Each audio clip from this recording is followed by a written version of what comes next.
ये बात बीजेपी वाले भी जान चुके हैं कि मोदी लहर ख़त्म हो चुकी है, इंडिया गठबंधन की आंधी के साथ उड़ चुकी है और राहुल गांधी की आंधी चल चुकी है देश में, पूरे देश में।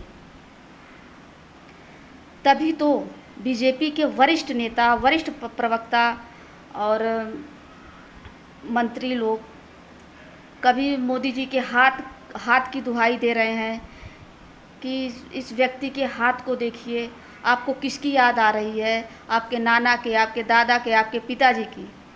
आपके इस उम्र में आपके नाना, दादा, पिताजी आराम करते हैं, लेकिन यह व्यक्ति, यह बूढ़ा व्यक्ति जो है देश के लिए कार्य कर रहा है। ठीक है, आपके मोदी जी ने देश के लिए कार्य किया है, तो फिर वो इतने भयभीत हो चुके हैं कि कर्नाटक में एक ऐसे उम्मीदवार को उतारा है मैदान में जिसने अब तक 400 से ज़्यादा महिलाओं का रेप किया हुआ है।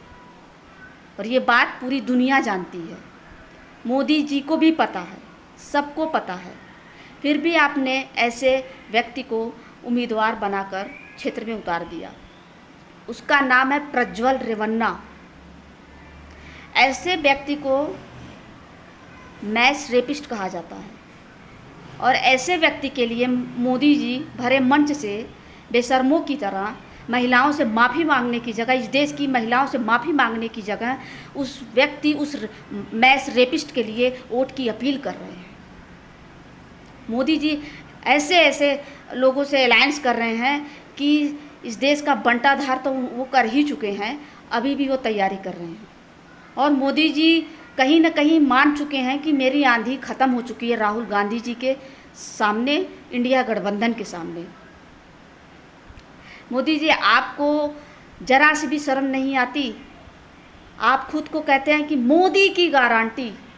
यह व्यक्ति, आप जो है देश की सारी संस्थाओं को खरीद लिए हैं, सारी मशीनरी को आपने खरीद रखा हुआ है, इलेक्ट्रॉनिक मीडिया, प्रिंट मीडिया, सब कुछ आपने खरीद रखा हुआ है।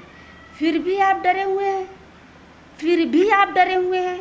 और आपको लगता है कि आपकी सच्चाई, आप जिस उम्मीदवार, जितने भी ऐसे क्रिमिनल टाइप रेपिस्टों को आप उम्मीदवार बनाकर घोषित करेंगे तो दुनिया नहीं जानेगी, जानेगी। आपने सारी संस्थाओं को भले खरीद लिया हो, लेकिन हम जैसे लोगों के माध्यम से हम देश की जनता को ये संदेश देते रहेंगे, उसको आपकी सच्चाई, आपके मंत्रियों की करतूतों को उजागर करते रहेंगे। सब कुछ जानते हुए भी आपने उस प्रज्वल रेवन्ना रेपिस्ट को जर्मनी भेजा, उसको इतनी छूट दे दी आपने।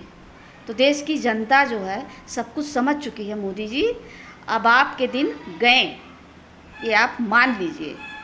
ठीक है, धन्यवाद।